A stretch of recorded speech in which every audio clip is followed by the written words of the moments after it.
England squad for the Six Nations, folks, is upon us. Steve Borthwick has named his first team. And we're going to go through that, plus some of the fixtures now. You guys can let us know your thoughts. I feel like some people were under the impression he was going to just tear everything down and start afresh and play like 15 uncapped guys or something. But no, not really. It's largely the same players with a few kind of tinkerings, which I think is probably what was to be expected. There's a few guys who he's clearly familiar with from his Leicester time who make the squad, and some other big names have dropped, which, as I said, is probably to be expected. In terms of the forwards, and his prop selections are pretty important, because when we looked at the stats last year, anyway, England's scrum stats were not phenomenal. Dan Cole, Ellis Genge, Joe Hayes, Bevan Rod, Kyle Sinclair, Mako Vunipola. The biggest calls there, I suppose, would be the recall of 95 cap Dan Cole, obviously played at Leicester. So I think the last game he played was that World Cup final, where his reputation took a little bit of a dent, and I still feel like some England fans are not thrilled about his selection. It's obviously sometimes, people like the young and not necessarily tried the untested guys to give them a crack. But I mean, Dan Cole, I think, is a guy brought in to kind of help steady the ship a wee bit at scrum time. That's pretty much why you would play that dude. Michael Vunipola is another one who's copping a bit of flack, especially when Valrapava Ruskin did not get called up. Remember, he was named in Eddie's, I think, last training squad, but then didn't he get injured? But yeah, he's been kind of tearing it up for Gloucester. So I guess, good to see Bevan Rod there, a couple of caps for him, Joe Hayes. So there is the kind of less experienced guys in there as well. But ultimately, Dan Cole 95 caps, Genji's got 43, Sinclair's got 56, and Marco's got 74.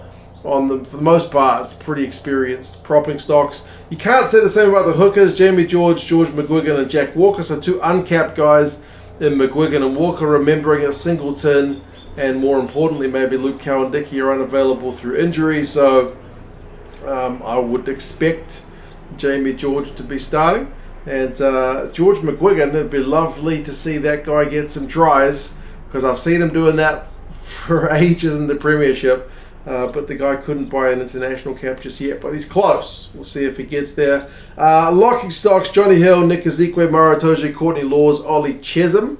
Good to see some guys like, Courtney Laws is back. We haven't seen him, put any England colours on for a wee while. Dave Ribbons is probably the most obvious omission of that lot, but I don't think there's any kind of real drastic picks there. I think that's pretty steady from the guys who've been available. Who he picks to start and in what position will obviously be interesting. And then Lucy's Ben Curry, Alex Don Brandt, Ben Earl, Lewis Ludlam, Sam Simmons, and Jack Willis is an interesting one.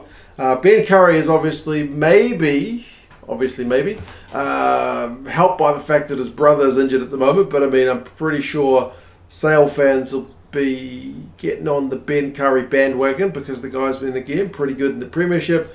Don Brandt, I think he was injured when we had the last run of games, right? You guys are spoiled for choice for number 8 in England with Don Brandt and Simmons and Billy V. Billy V is conspicuous in his absence. He seemed to be having a bit of a renaissance under Eddie and at Saracens, but certainly England selection-wise, he was back to being the preferred guy, but doesn't make the cut.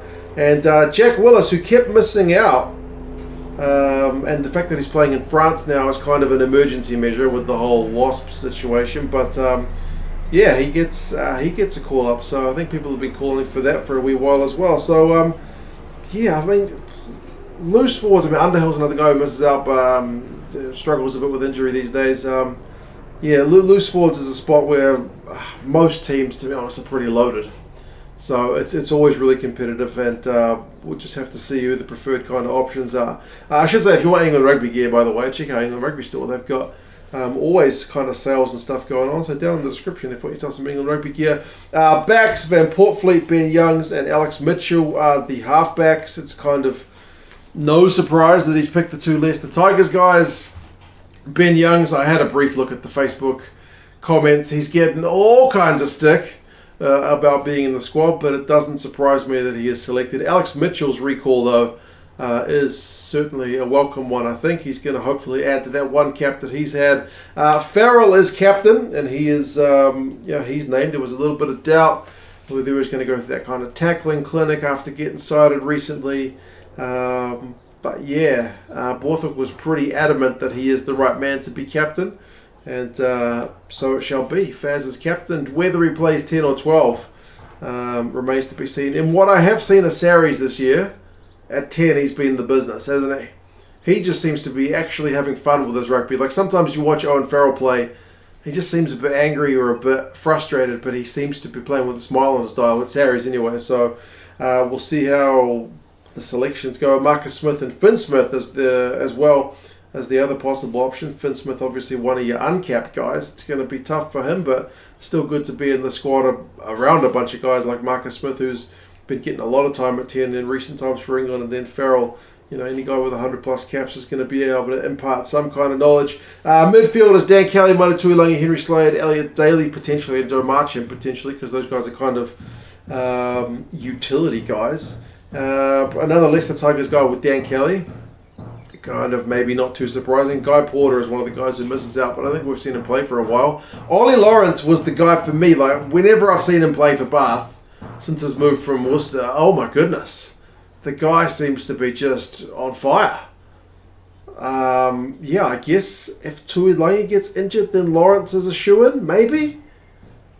But Tuilagi gets injured a lot, so that's, I don't know. Is Ollie Lawrence the next guy to potentially, next cab off the rank? He's been playing well. I mean, you guys correct me if I'm wrong, because I haven't been watching as much of the Premiership as I should have been, but from what I've seen of him, he looked bloody good. And then outside backs, you got a little bit of experimentation. Hassel Collins is one of your uncapped guys. Same with Caden Murley, both proper excitement machine players, so pretty happy with that. Malin's Mr. Consistent, Tommy Friedman, and then Freddie Stewart, speaking of Mr. Consistent. The outside backs is one of the areas where it's maybe the most changes, with no Jack Noel, no Johnny May, Thokana Singer, people talking about Radwan. I mean, yeah, you basically take your pick, don't you? I mean, look at Caden Murley's highlights for Harlequins. I think he's earned a crack. But then, I mean, Radwan never really got a fair crack, did he? He's been called in and out of the squad loads of times. Thokana Singer's still kind of relatively low caps in his career. So there's a bunch of guys who you could play.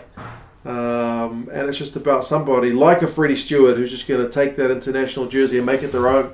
So I still think there's a bit to be decided with who's gonna really put their hands up, but we'll see.